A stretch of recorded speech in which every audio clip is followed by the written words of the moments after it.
Penjelasan sebab bertambahnya kelezatan memandang pada kelezatan akhirat atas ma'rifat di dunia. Yang namanya ma'rifatullah itu melebihi dari segala kelezatan yang ada di dalam dunia ini. Dan kelezatan memandang Allah di akhirat nanti lebih lezat lagi daripada kelezatan ma'rifat yang ada di dalam dunia.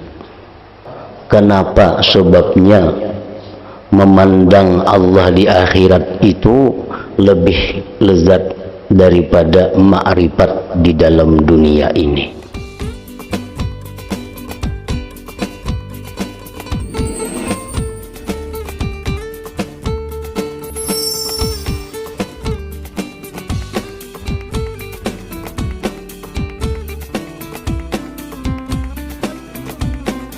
Bismillahirrahmanirrahim. Alhamdulillahi rabbil alamin. Wa bihi nasta'in ala umuri dunya waddin. Wassalatu wassalamu ala asyrafil anbiya'i wal mursalin Sayyidina maulana Muhammadin wa ala alihi wa sahbihi ajma'in. Qala al-musannif al-imam Abu Hamid Muhammad bin Muhammad al-Ghazali rahimahullah wa nafa'ana bi ulumihi fid darain. Amin. Bayanu sabab fi ziyadatin nazari fi lazzatil akhirah alal ma'rifati fid dunya. I'lam annal mudrakati tanqasimu ila ma yadkhulu fil khayal kasuwaril mutakhayalati wal ajsamil mutalawwinati wal mutashakkila min ashkhasil hayawan wan nabat. Wa ila ma la yadkhulu fil khayal kadzatillahi ta'ala wa kulli ma laysa bijismin kal ilmi wal qudrati wal iradati wa ghairiha. Wa man ra'a insanan thumma ghadda basarahu wajada suratahu hadiratan fi khayalihi ka'annahu yanzuru ilayha. Walakin idza fataha al-'ayna wa absara adraka tafriqatan bainahuma wa la tarji'u at-tafriqatu ila ikhtilafin baina as-suratain. لأن الصورة المرئية تكون موافقة للمتخيلة وإنما الافتراق بمزيد الوضوح والكشف فإن صورة المرء صارت بالرؤية أتم انكشافا ووضوحا وهو كشخص يرى في وقت الإسفار قبل انتشار ضوء النهار ثم رؤية عند تمام الضوء فإنه لا تفارق إحدى الحالتين الأخرى إلا بمزيد الانكشاف. Fa'idhan al-khayalu awwadul idrak wal ru'yatu wal istikmal idrakil khayal wa huwa ghayatul kasbi wa summiya dhalika ru'yatan li'annahu ghayatul kasbi la li'annahu fil ayn bal law khalaqallahu hadal idrak al-kamil al-makshuf fil jabha awi sadri masalan istahaqqa ayyusamma ru'yatan ila akhirih. Artinya perkataan Imam Ghazali rahimahullah, ini penjelasan sebab bertambahnya kelezatan memandang pada kelezatan akhirat atas ma'rifat di dunia. Sebagaimana telah dijelaskan oleh pengarang ini bahwa kelezatan yang namanya ma'rifatullah itu melebihi dari segala kelezatan yang ada di dalam dunia ini. Dan kelezatan memandang Allah di akhirat nanti lebih lezat lagi daripada kelezatan ma'rifat yang ada di dalam dunia. Ma'rifat kepada Allah itu sudah suatu kelezatan yang luar biasa. Memandang Allah kaina di akhirat lebih lezat lagi daripada ma'rifatullah itu. Nah, di sini Imam Ghazali akan menerangkan kepada kita kenapa sebabnya memandang Allah di akhirat itu lebih lezat daripada ma'rifat di dalam dunia ini.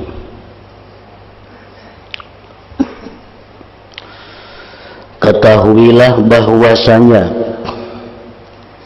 sesuatu yang diidrak, ditemukan, sesuatu yang diperdapati, itu terbagi kepada satu, sesuatu yang masuk dalam khayalan, dalam bayangan, seperti rupa yang dikhayalkan dan benda yang berwarna dan berbentuk dari diri hewan dan tumbuh-tumbuhan. Itu bisa kita bayangkan, kita bisa khayalkan. Nah, kita bisa membayangkan sapi bagi orang yang pernah melihat sapi. Kita bisa menghayalkan, membayangkan kambing. Kita bisa menghayalkan pohon. Kita bisa menghayalkan gunung. Kita bisa membayangkan sesuatu yang sifatnya itu benda yang berwarna, berbentuk.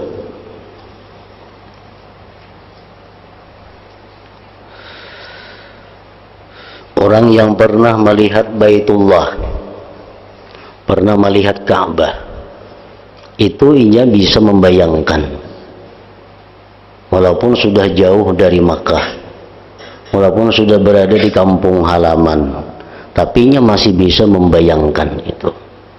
Karena Ka'bah itu benda, Ka'bah itu berwarna, Ka'bah itu berbentuk. Waktu kita hendak sembahyang, sebelum kita mengangkat takbir, kita bisa membayangkan Ka'bah itu di hadapan kita. Ka'bah itu berada di hadapan kita. Bisa kita bayangkan, bisa kita khayalkan. Yang kedua, sesuatu yang tidak masuk dalam khayalan. Artinya kadangkala dibayangkan, kadangkala dirupakan. Seperti zat Allah Ta'ala. Zat Allah Ta'ala itu kada bisa dihayal, karena zat Allah bukan berupa benda, zat Allah bukan berwarna, zat Allah bukan berbentuk. Kalau kita kada bisa membayangkan Allah itu kayak apa. Apabila kita membayangkan bahwa Allah itu kayak berarti kita syirik. Karena Allah itu zat yang bukan benda, zat yang bukan berwarna, zat bukan berbentuk. Kada bisa dibayangkan, kada bisa dihayalkan.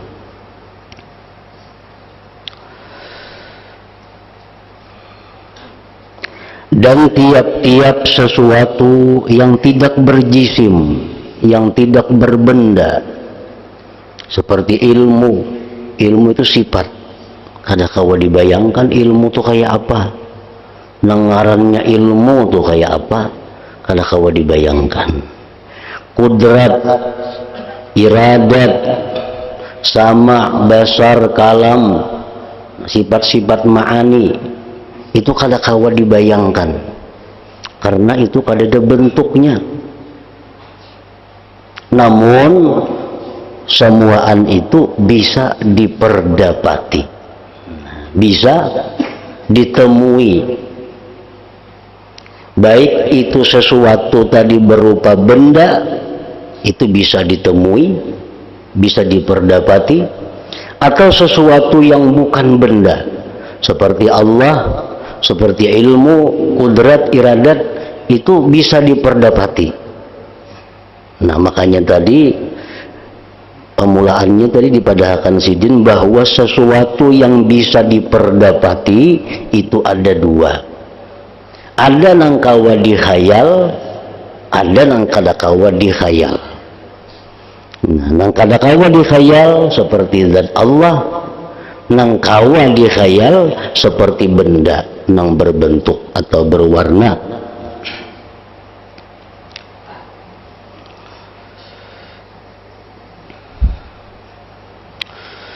Barang siapa yang melihat manusia, contoh manusia ini benda, manusia ini berbentuk.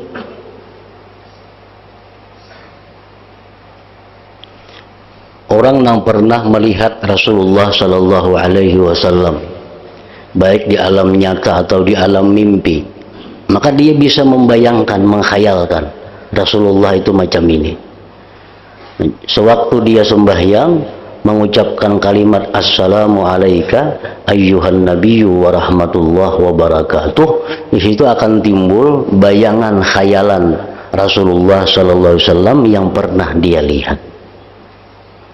Assalamu alayka dalam tasyahud, dalam tasyahud Assalamu alayka ayyuhan nabiyyu wa rahmatullah wa barakatuh. Nah, di saat itu kita yang sudah pernah melihat Nabi bisa menghayal bahwa kita ini berhadapan dengan sidin, lalu kita ucapkan kalimat Assalamu alayka ayyuhan nabiyyu wa rahmatullah wa barakatuh. Karena Nabi itu manusia yang berbenda, berbentuk. Jadi kawa kita khayalkan. Barang siapa yang melihat manusia kemudian memejamkan matanya, niscaya ia dapati rupa manusia tadi hadir dalam khayalannya, di mana seolah-olah ia memandang kepadanya. Nah, kita berhadapan lawan orang. Nah, kita lihati orang itu.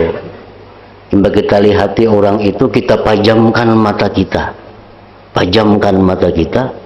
Nah, bayangan orang itu masih kawa kita memperdapati. Oh, orangnya macam ini kulitnya, macam ini matanya, macam ini hidungnya, macam ini mulutnya. Walaupun mata kita sudah berpajam, tapi kita masih bisa menghayalkan orang yang ada di hadapan kita itu, di mana seolah-olah ia memandang kepadanya, seolah-olah ia memandang kepadanya. Akan tetapi apabila ia membuka mata, di manusia yang di hadapan kita ini, nah, begitu kita lihat manusia ini, kita pajamkan mata kita, kita masih bisa menghayalkan. Kita buka pulang mata kita dan melihat dengan mata ini, niscaya ia dapati perbedaan antara keduanya. Nah, kita menghayalkan seseorang, rupanya, bentuknya, kita buka mata kita, lalu kita bisa melihat itu ada perbedaan antara yang dalam khayal tadi dengan yang nyata dengan mata. Itu ada perbedaan, dan perbedaan itu tidak kembali kepada perbedaan antara dua rupa. Karena sesungguhnya rupa yang dilihat itu sesuai dengan rupa yang dikhayalkan, hanya saja perbedaan itu dengan lebih jelas dan terbuka. Itu aja perbedaannya. Kita melihat si Fulan karena di hadapan kita, kita lihati si Fulan tadi, matanya, hidungnya, bibirnya, telinganya, rambutnya, kulitnya. Kita pajamkan mata kita, pajamkan mata kita, kita masih bisa menghayal, masih bisa menghayal. Nah, imbah kita lihat tadi, begitu kita menghayal, kita buka mata kita lihati pulang si Fulan itu, maka yang kedua ini dengan khayal tadi ada perbedaan, tapi perbedaannya itu hanya berupa kejelasan. Nang melihat matanya lebih jelas daripada khayal tadi. Perbedaannya tuh kada sampai jauh. Umpamanya dalam khayalan tuh orangnya matanya sipit, sekalinya galak, kada sampai macam itu. Dalam khayal tadi orangnya hirang, kalinya putih, kada sampai kayak itu. Perbedaannya antara khayal dengan melihat langsung jelas lawan kurang jelas, itu aja perbedaannya. Waktu kita menghayal itu kurang jelas, begitu kita buka mata kita jelas. Nah itu aja perbedaannya. Nang asal kita khayalakan misalnya laki-laki buka mata bini-bini, maulah kada mau itu. Jadi perbedaannya antara khayal dengan ru'yah, dengan melihat, itu hanya masalah jelas lawan kurang jelas. Dan perbedaan itu tidak kembali kepada perbedaan antara dua rupa, karena sesungguhnya rupa yang dilihat itu sesuai dengan rupa yang dikhayalkan. Hanya saja perbedaan itu dengan lebih jelas dan terbuka. Nah, itu aja perbedaannya.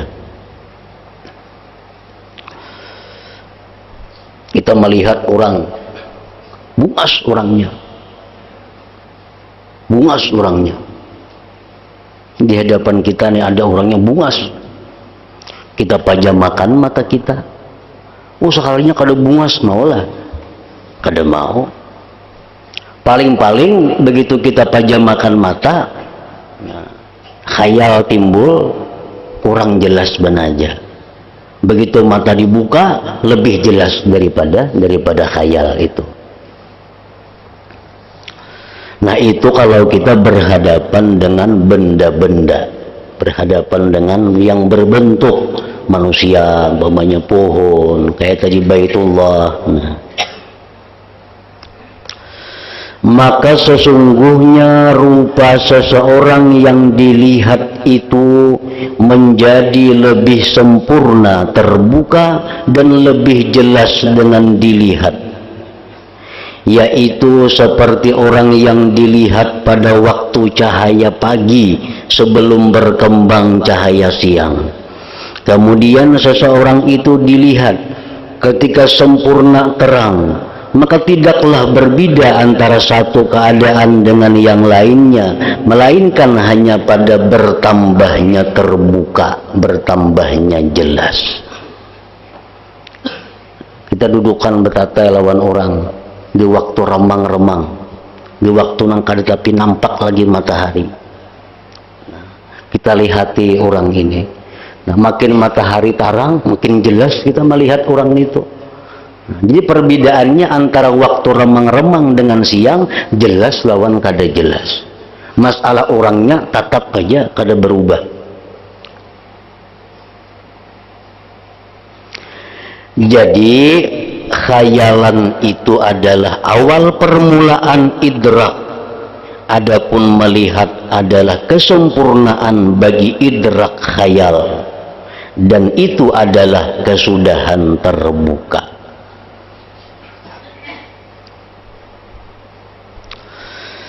Dan yang demikian dinamakan ru'yah, melihat, karena melihat itu kesudahan terbuka. Kalau sudah kita buka mata kita, hingga kita menghayal tadi, kita buka mata, orangnya ada di hadapan kita, terbuka. Bukan karena melihat itu pada mata. Bahkan jikalau Allah menciptakan idrak, memperdapati ini yang sempurna, yang terbuka pada dahi atau dada atau umpamanya, niscaya idrak ini berhak dinamakan ru'yah ngarannya. Idrak itu memperdapati, artinya memperdapati itu bisa ujungnya kepada ru'yah, kepada melihat. Nah, kepada melihat.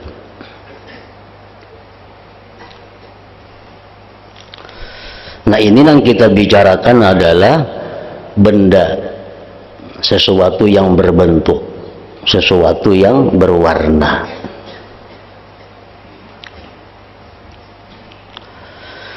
Dan apabila kamu telah memahami ini, paham sudah nang tadi, bahwa sesuatu itu yang bisa diperdapati ada dua. Satu bisa dihayal, dua kada bisa dihayal. Nah, itu sudah mengerti. Dan apabila kamu telah memahami ini pada sesuatu yang dihayalkan, maka ketahuilah bahwa hal-hal yang diketahui, al-ma'lumat ngarannya, yang tidak berbentuk pula dalam khayalan.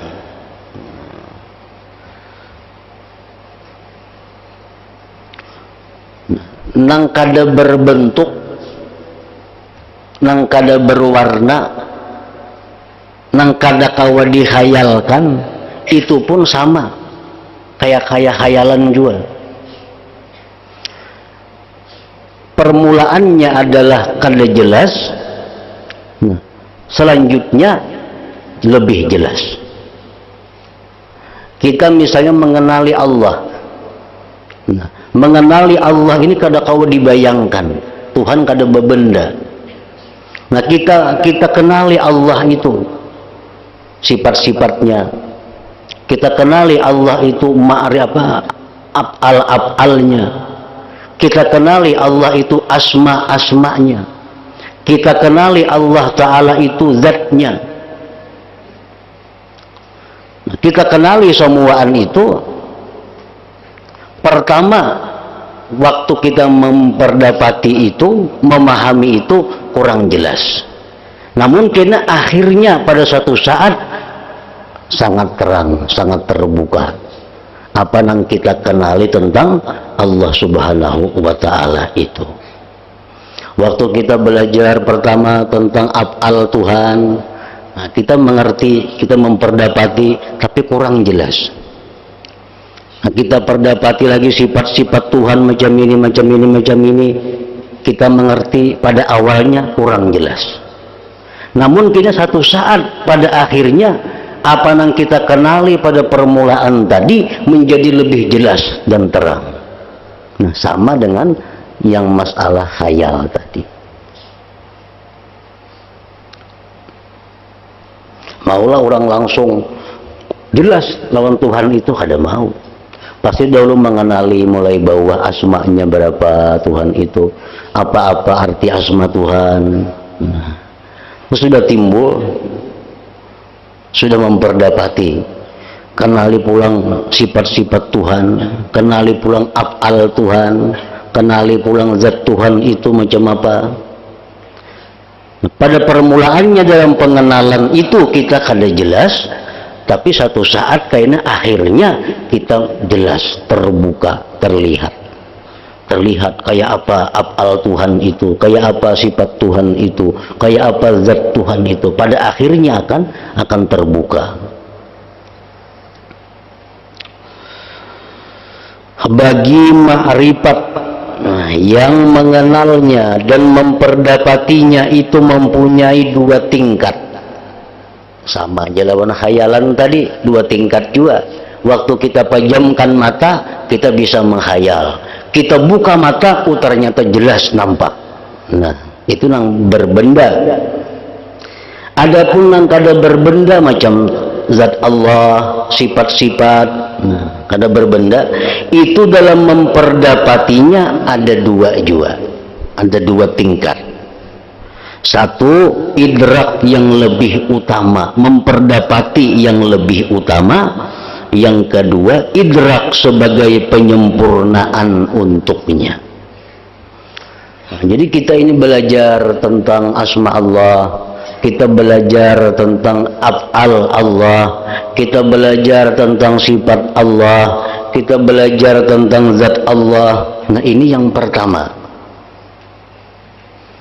Yang kedua, kayaknya disempurnakan dengan terbuka. Sekalinya asma Tuhan itu macam ini, sifat Tuhan itu macam ini, lebih terbuka, lebih jelas daripada waktu pertama kali kita mengenalnya. Dan di antara pertama dan yang kedua ada perbedaan pada lebih terbuka dan jelas, sebagaimana antara apa yang dikhayalkan dan yang dilihat. Jadi yang kedua itu memperjelas. Waktu kita pertama belajar memang kan tapi mengerti, kan tapi jelas. Cuma kayaknya pada akhirnya makrifat kita itu akan menemukan kejelasan, akan menemukan keterbukaan. Maka yang kedua juga dengan dihubungkan kepada yang pertama dinamakan musyahadah, liqa pertemuan, dan ru'yah melihat. Penamaan ini adalah benar karena sesungguhnya ru'yah itu dinamakan ru'yah melihat karena ia adalah kesudahan terbuka. Dikatakan melihat itu karena kesudahan terbuka.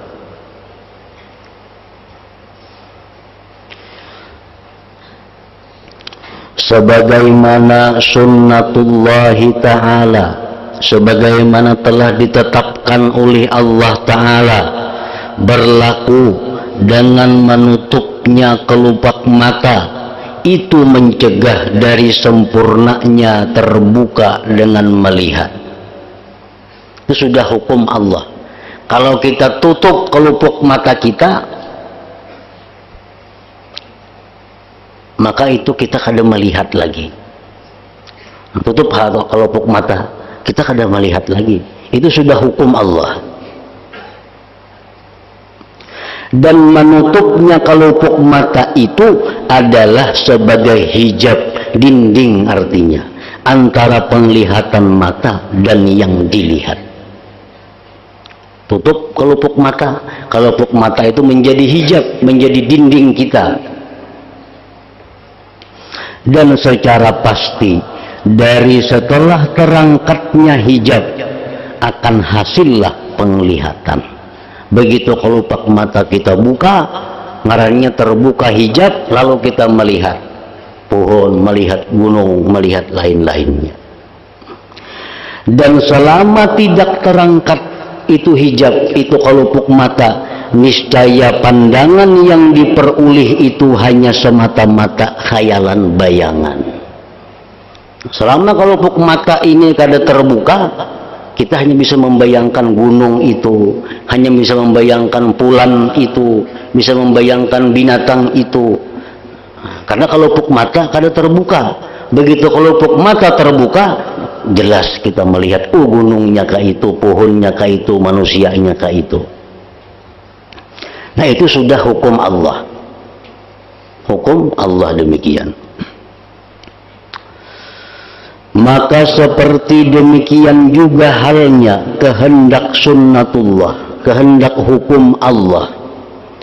Apabila nafsu diri selama terus terdinding dengan hal-hal yang menghalang badan dan kehendak nafsu syahwat dan apa-apa yang lebih kuat dari sifat-sifat kemanusiaan, niscaya tidaklah ia berkesudahan sampai kepada musyahadah dan bertemu pada hal-hal yang diketahui di luar dari khayal.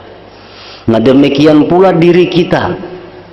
Selama diri kita ini terdinding dengan sifat-sifat badaniyah,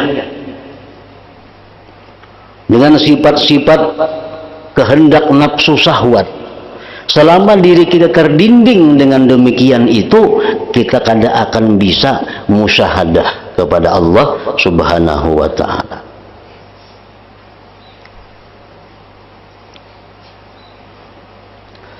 Bahkan hidup ini adalah hijab daripadanya secara darurat. Nah, hidup kita ini menjadi dinding kita untuk musyahadah kepada Allah.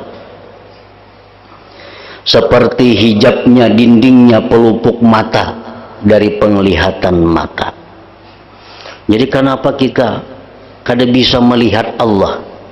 Diri kita kada bisa melihat Allah karena terdinding Oleh apa? Oleh hidup.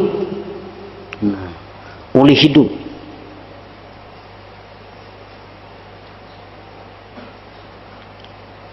Didinding oleh keinginan-keinginan nafsu syahwat, didinding oleh sifat-sifat manusia.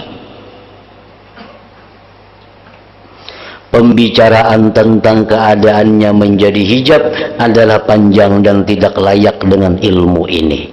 Kenapa mati itu hidup ini menjadi hijab? Kenapa sifat-sifat kemanusiaan itu menjadi hijab dinding kita untuk melihat Allah?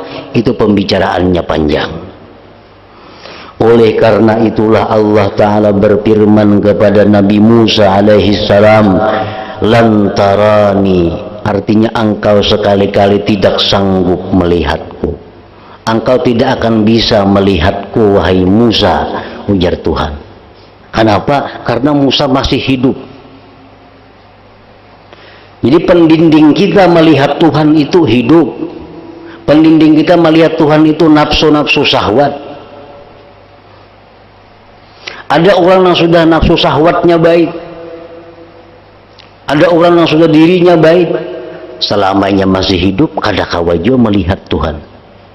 Karena hidup itulah pendinding antara kita dengan melihat Allah. Sama dengan kelupuk mata tadi, pendinding kita untuk melihat benda-benda yang ada di hadapan kita. Dan Allah Ta'ala berfirman, la tudrikuhul absar, artinya dia Tuhan tidak dapat dicapai oleh penglihatan mata. Tuhan kadang-kala bisa dilihat dengan mata. Maksudnya dalam dunia ini. Dan yang sahih bahwasanya Rasulullah Sallallahu Alaihi Wasallam tidak melihat Allah Ta'ala pada malam Mi'raj itu, melihat zatnya. Tapi yang dilihat Rasulullah itu pada malam Mi'raj adalah cahaya.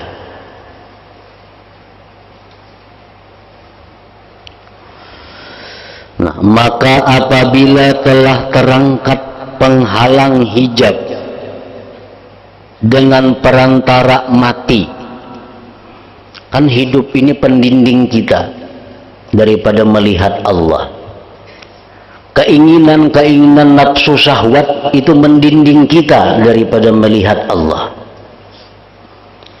Bila mana kita mati, mati berarti hidup ini hilang.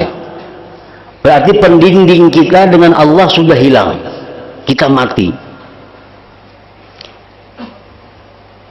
Niscaya tinggallah nafsu berlumuran dengan kotoran-kotoran dunia. Mati sudah. Tapi kenapa masih kada bisa melihat Allah?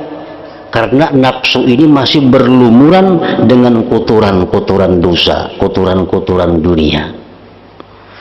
Tiada terlepas daripadanya kotoran-kotoran dunia itu secara keseluruhan, sekalipun ia itu ada lebih dan kurangnya. Setiap manusia selain para anbiya itu kada akan lepas daripada kotoran-kotoran dunia. Cuma perbedaannya ada yang berat, ada yang ringan, banyak sedikit. Maka sebagian daripadanya ada yang bertumpuk-tumpuk atasnya kekejian dan karat. Maka jadilah ia seperti cermin yang telah rusak disebabkan lamanya bertumpuk-tumpuk kekejian. Lalu cermin tidak dapat diperbaiki lagi dan mengkilapkan. Mereka itu adalah orang-orang yang terhalang dari Tuhannya untuk selama-lamanya. Nah, ini sudah mati. Berarti dindingnya dengan Allah terbuka sebuting. Cuma lagi tinggal dindingnya itu kepada Allah, nafsunya ini, dirinya ini bercelumuran dengan dosa-dosa yang banyak. Dengan dosa-dosa yang kada terampuni. Seperti kafir, syirik. Nah, maka orang ini walaupun sudah mati, kada akan bisa melihat Allah. Mereka itu adalah orang-orang yang terhalang dari Tuhannya untuk selama-lamanya. Kita mohon perlindungan kepada Allah daripada yang demikian itu. Dan di antara mereka ada orang yang tidak sampai kepada batas berkarat dan dicap terkunci mata hatinya. Ada orang mati, terbuka sudah sebuting dinding, tapi nafsunya, diri orang ini bercelumur dengan dosa-dosa, tapi dosanya itu kada berkarat. Nah, kotoran itu dalam dirinya itu kada berikit, kada terkunci.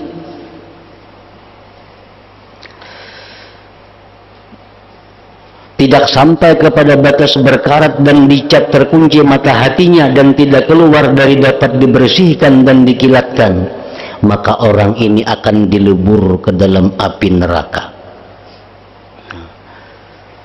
Orang ini mati sudah, belum kawal lagi melihat Allah.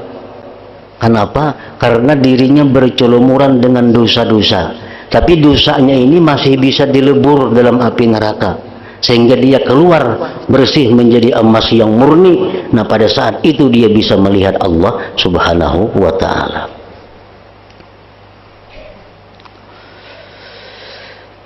Yang mana dengan dilebur ini bisa meruntuhkan kekejian daripadanya yang ia kutur dengan sebab kekejian itu, dan adalah dilebur di dalam neraka itu hanya sekedar yang perlu kepada pembersihan. Makanya dalam neraka itu kada tentu orang per orang lawasnya, tergantung pembersihannya, tergantung banyak sedikitnya yang dibersihkan pada diri orang itu. Maka yang paling sebentar dari lebur itu hanya sekejap mata yang ringan.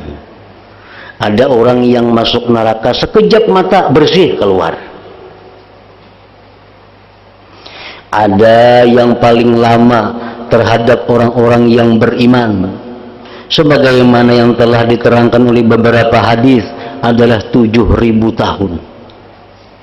Ada orang yang dilebur dalam neraka, dibersihkan dirinya itu selama 7.000 tahun, hanya bisa bersih, diangkat menjadi emas murni, bisa melihat Allah.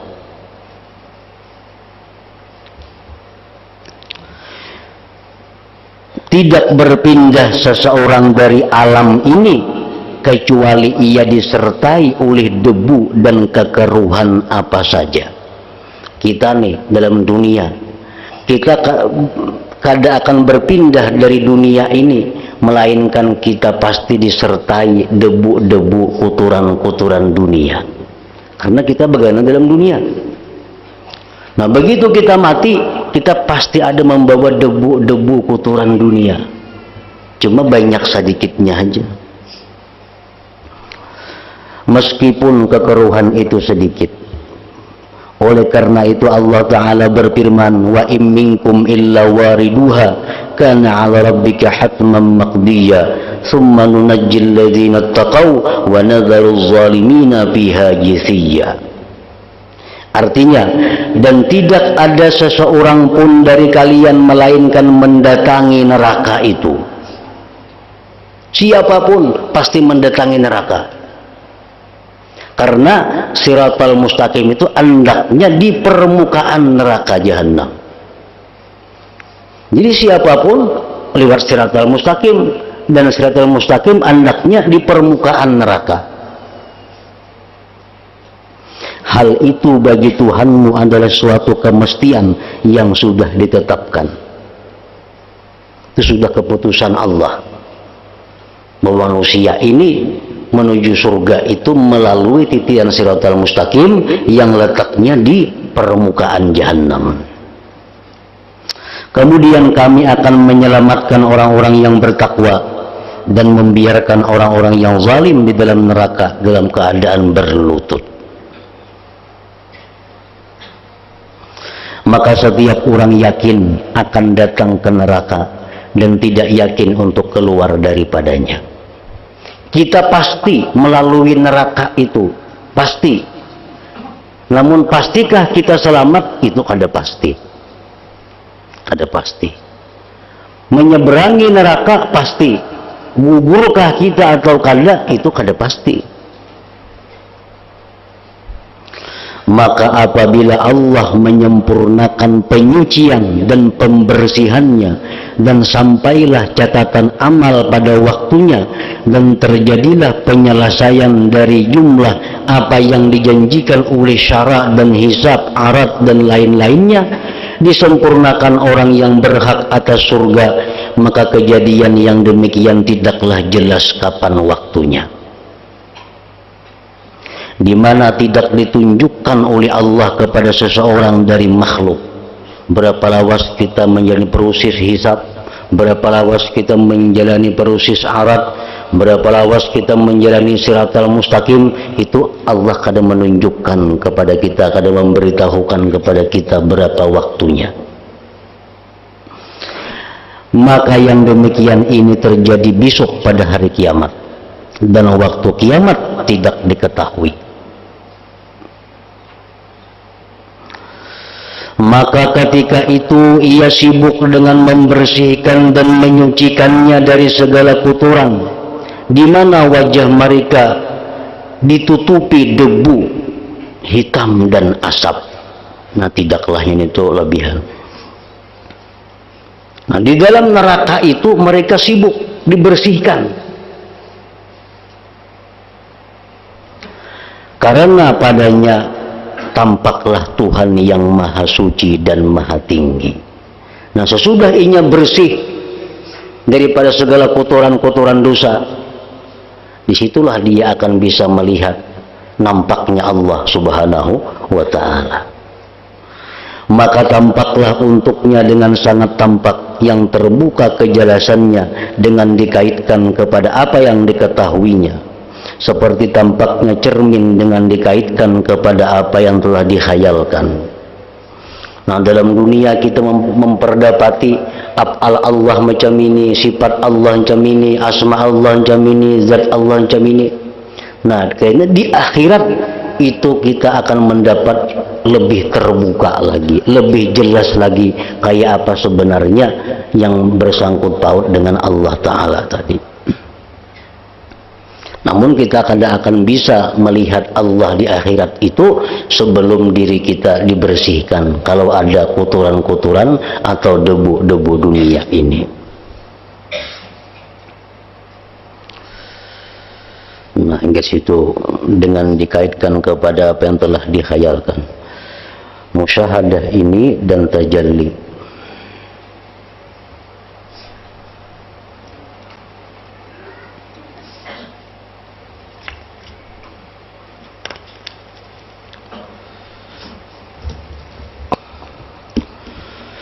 حضر ذكري فاعلم أنه لا إله إلا الله محمد رسول الله لا إله إلا الله محمد رسول الله لا إله إلا الله محمد رسول الله لا إله إلا الله لا إله إلا الله لا إله إلا الله لا إله إلا الله الله الله الله الله الله الله الله الله